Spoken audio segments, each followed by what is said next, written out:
प्रिय विद्यार्थियों, आज हम भूगोल विषय बीए पार्ट सेकंड ईयर में जो हमारा प्रैक्टिकल में टॉपिक चल रहा है प्लेन टेबल सर्वे, उसमें हम आगे की प्रक्रिया समझेंगे कि सर्वेक्षण के करने की प्रक्रिया क्या है। तो ये निम्न प्रकार से है। प्रथम जो प्रक्रिया, इसमें आवीक्षण रेखा चित्र। वास्तविक सर्वेक्षण कार्य प्रारंभ करने से पूर्व दिए गए क्षेत्र का भली भांति निरीक्षण करके दूर से दिखलाई न देने वाले क्षेत्र के आवश्यक विवरणों जैसे सीमा रेखा के मोड़ आदि पर पहचान के लिए सर्वेक्षण दंड गाड़ दिए जाते हैं।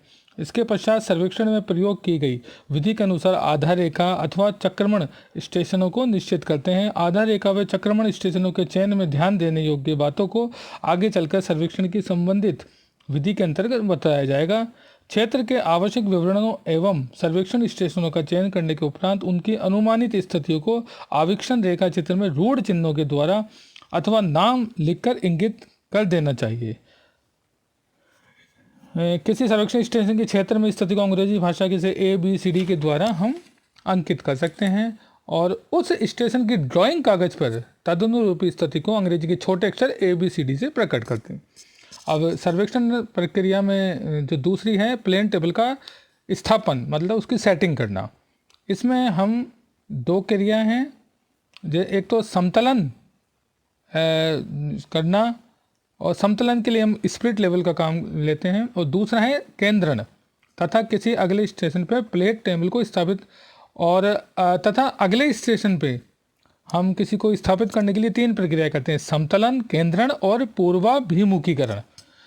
प्रथम A पॉइंट पे तो सिर्फ दो करेंगे, समतलन और केंद्रण, और अगले B पे ले जाएंगे तो तीन प्रक्रिया: लेवलिंग, सेंट्रलाइजेशन, सेंटरिंग या ओरिएंटेशन। तो LCO ऐसे याद रखें।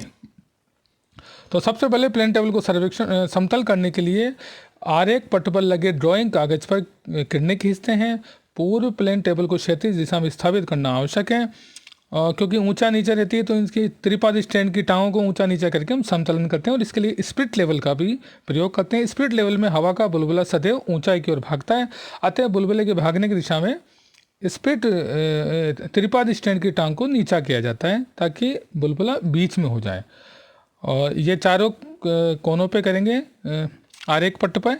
आरेख पट्ट को समतलन करने के बाद में उसका सेंटरिंग करते हैं, केंद्रण करते हैं। प्रारंभिक सर्वेक्षण स्टेशन पर प्लेन टेबल के केंद्रण से हमारा अभिप्राय है सर्वेक्षण स्टेशन की लंबित दिशा में आरेख पट्ट पर स्थिति ज्ञात करना। इसके लिए हम आरेख पट्ट में साहुल पिंड लगाकर कांटे को इस प्रकार इधर उधर हटाते हैं कि उसमें लटे साहुल पिंड की नोक सर्वेक्षण स्टेशन के ठीक ऊपर आ जाए।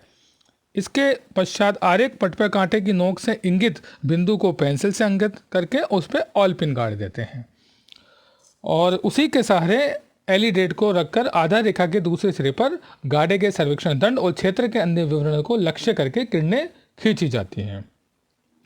तीसरा है ओरिएंटेशन, पूर्वाभिमुखीकरण। आरेख पट पर अंकित रेखाओं को धरातल की तदनुरूपी कल्पित रेखाओं के समानांतर रखने की क्रियाओं को पूर्वाभिमुखीकरण कहते हैं। प्रारंभिक सर्वेक्षण स्टेशन के पश्चात आगामी प्रत्येक सर्वेक्षण स्टेशन पर किरणें खींचने से पूर्व प्लेन टेबल का समतलन एवं केंद्रण करने के साथ साथ उसका पूर्वाभिमुखीकरण करना परम आवश्यक है। प्लेन टेबल का पूर्वाभिमुखीकरण हम दो प्रकार से कर सकते हैं, एक तो ट्रफ कंपास के द्वारा और दूसरा पश्चिम दृष्टिपात के द्वारा। अब जो तीसरी इसकी प्रक्रिया वो किरणें खींचना। प्रारंभिक सर्वेक्षण स्टेशन पर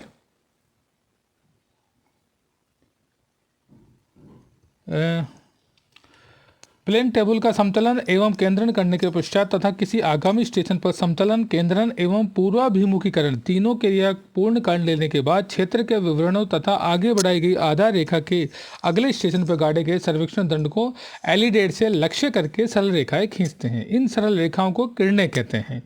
इस कार्य के लिए आरेख पट पर प्लेन टेबल के स्टेशन की स्थिति को प्रदर्शित करने वाले बिंदु पर एक आलपिन गाड़ देते हैं तथा किसी विवरण को लक्ष्य करते समय एलिडेट के कार्यकारी किनारे को इस आलपिन से सटाकर रखते हैं।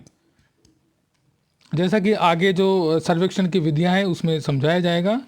और अब चौथा इसकी प्रक्रिया प्लान को पूर्ण करना। क्षेत्र के सभी आवश्यक विवरणों एवं सीमा रेखा को बना लेने के पश्चात प्लान के नीचे उसकी मापनी अंकित कर देनी चाहिए। प्रत्येक प्लान पर संबंधित क्षेत्र का नाम, उसके नीचे कोष्ठक में सर्वेक्षण की विधि और इंडेक्स बनाना चाहिए। धन्यवाद।